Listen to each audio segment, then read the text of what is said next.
Hello friends, welcome to my channel art story. আমার আজকের recipe chicken curry. খুব সহজ পদ্ধতিতে আজকের এই রেসিপিটা আপনাদের সঙ্গে শেয়ার করছি। ভাত, রুটি, লুচি, পরোটা যে কোনো কিছুর সঙ্গে কিন্তু চিকেন কারি খেতে দারুণ লাগে। দেখে নিন আজকের রেসিপিটা। কেমন লাগলো অবশ্যই আমাকে কমেন্ট করে জানাবেন। চিকেন কারি তৈরি করার জন্য আমি এখানে চিকেন নিয়ে নিয়েছি 500 গ্রাম। চিকেনটা সবার প্রথমে খুব ভালো করে ধুয়ে নিয়েছি, এরপরে ম্যারিনেট করে নিচ্ছি। তার জন্য সবার প্রথমে সর্ষের তেল দিয়ে নিলাম 4 চামচ, তারপরে দিয়ে দিচ্ছি টক দই 2 চামচ, দিয়ে দিচ্ছি আন্দাজ মতন লবণ। লবণটা কিন্তু আগেই দিলাম, এই কারণে এতে কিন্তু মাংসর মধ্যে খুব ভালো মতন লবণটা ঢোকে।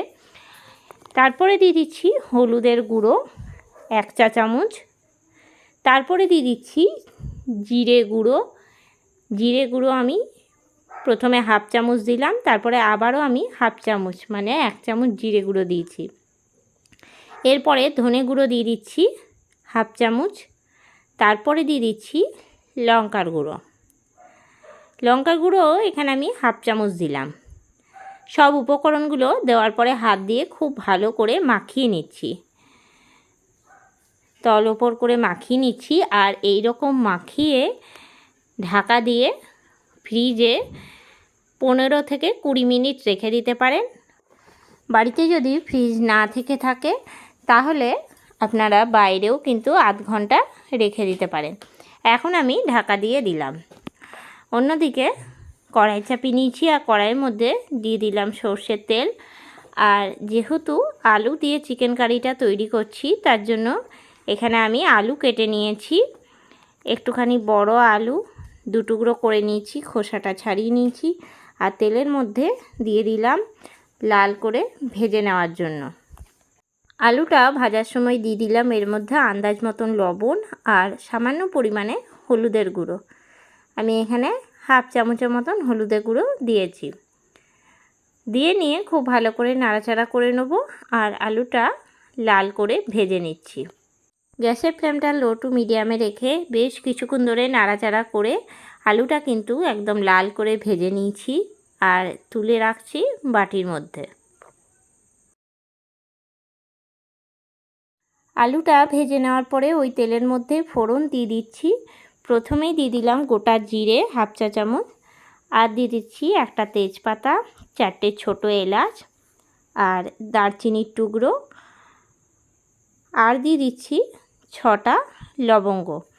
দিয়ে নিয়ে ফোড়নটা খুব ভালো মতন রেডি করে নেব। তারপরে এর মধ্যে দিয়ে দিচ্ছি কুচি করে রাখা পেঁয়াজ। এখানে আমি 2টো বড় সাইজের পেঁয়াজ একদম কুচি করে নিয়েছি। পেঁয়াজটা খুব ভালো করে ভেজে নেব, একটুখানি ব্রাউন কালার করে কিন্তু পেঁয়াজটা ভেজে নিতে হবে। অন্যদিকে একটা বড় টমেটো আমি কেটে নিচ্ছি আর মশলাটা তৈরি করে নেব মিক্সিং জারের মধ্যে। আর একটা টমেটো দিলে কিন্তু চিকেন কারির স্বাদটা কিন্তু খুবই সুন্দর আসে। মিক্সি নিয়ে নিয়েছি আর এর মধ্যে প্রথমেই দিয়ে দিলাম রসুন। আমি এখানে 13-14টা মতন রসুনের কোয়া নিয়েছি, আদার টুকরো আর একটা টমেটো একদম মিহি পেস্ট তৈরি করে নিচ্ছি। অন্যদিকে পেঁয়াজটা কিন্তু প্রায় ভাজা হয়ে এসছে। পেঁয়াজটা আরও কিছুক্ষণ ভেজে লাল করে নেব। তারপরে এর মধ্যে আমি দিয়ে দিচ্ছি মিক্সিং জারে বেটে রাখা মশলাটা, রসুন, আদা আর টমেটোর পেস্টটা দিয়ে নিয়ে খুব ভালো করে নাড়াচাড়া দেব।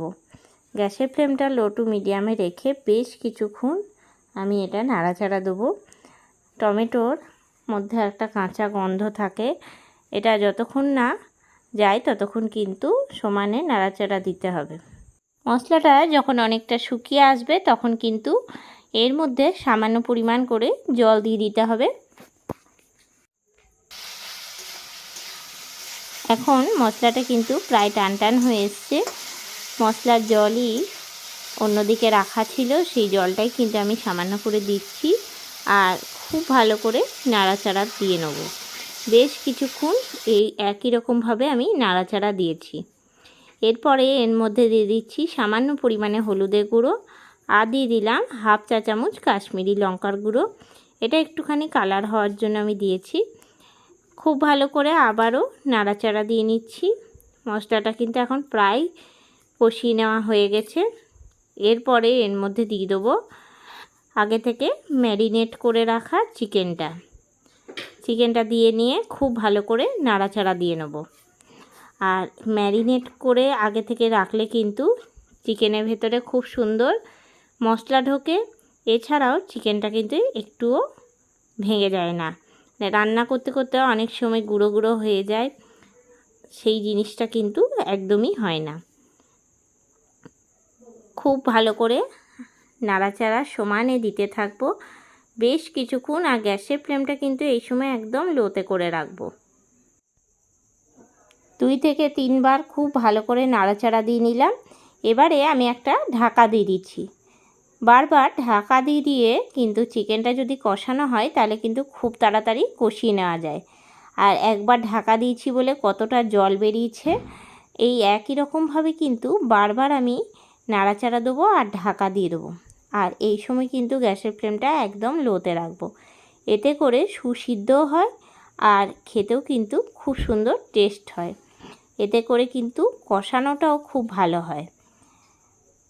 আবারও আমি নাড়াচাড়া দিয়ে নিয়ে ঢাকা দিয়ে দিচ্ছি। 5 মিনিট অন্তর অন্তর কিন্তু ঢাকাটা খুলবো আর নাড়াচাড়া দিয়ে নেব। এই একই রকমভাবে কিন্তু অনেকবার আমি নাড়াচাড়া দিয়ে নিয়েছি। এরপরে দিয়ে দিচ্ছি এর মধ্যে ভেজে রাখা আলুগুলো কিন্তু এইরকম কষাতেই দিয়ে দিতে হবে।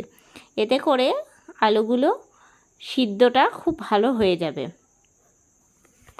ভেজে রাখা আলুগুলো দিয়ে দেওয়ার পরে খুব ভালো করে নাড়াচাড়া দিয়ে নেব মশলার সঙ্গে। এরপরে আমি দিয়ে দিচ্ছি আবারও ঢাকা। আবারও আমি 5 মিনিট পরে ফিরে চলে এসেছি। ঢাকনাটা খুলে নিয়েছি। এখন কিন্তু খুব ভালো করে কষানো হয়ে গেছে, ওপরে তেল উঠে এসেছে। তখন দিয়ে দেবো জল। যেহেতু এটা চিকেন কারি তার জন্য আমি কিন্তু একটুখানি জল দিয়েছি বেশি করে, ঝোল ঝোল রাখবো তার জন্য। আপনারা চাইলে একটুখানি জলটা কমও দিতে পারেন। আর অবশ্যই কিন্তু জলটা দেওয়ার সময় গরম জল ব্যবহার করবেন। আমার এখানে মশলার জল ছিল বলে আমি একটুখানি গরম করে নিয়েছিলাম। আর দিয়ে দিচ্ছি লবণ। যেহেতু এখন জলটা দিলাম তার জন্য লবণটা দিয়ে দিলাম। দিয়ে নিয়ে খুব ভালো করে চারপাশটা নাড়াচাড়া দিয়ে নেব। আর দিয়ে দেবো এবার চাপা ঢাকা। বেশ ভালো করে ফুটিয়ে নেব। 10 মিনিট পরে আবারও আমি ফিরে চলে এসেছি। ঢাকনাটা খুলে নিলাম। আর এখন কিন্তু একদম চিকেন কারিটা পুরোপুরিভাবে তৈরি হয়ে গেছে।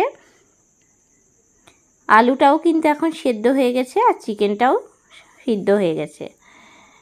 এরপরে ওপর থেকে দিয়ে দিচ্ছি ধনেপাতা কুচি আর দিয়ে দেবো কাঁচা লঙ্কা।